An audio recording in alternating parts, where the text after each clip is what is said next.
माथे से टपके पसीना, असले गर्मी का महीना। माथे से टपके पसीना, असले गर्मी का महीना।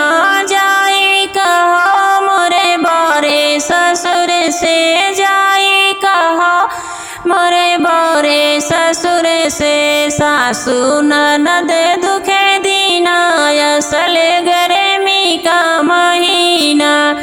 माथे से टपके पसीना, असले गर्मी का महीना। जाए कहा मोरे बारे जेठ से, जाए कहा मोरे बारे जेठ से।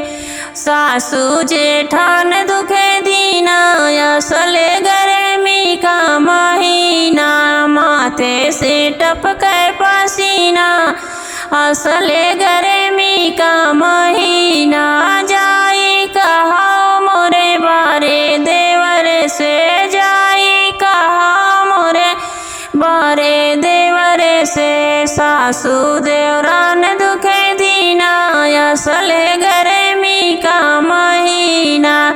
माथे से टपके पसीना, असले गर्मी का महीना।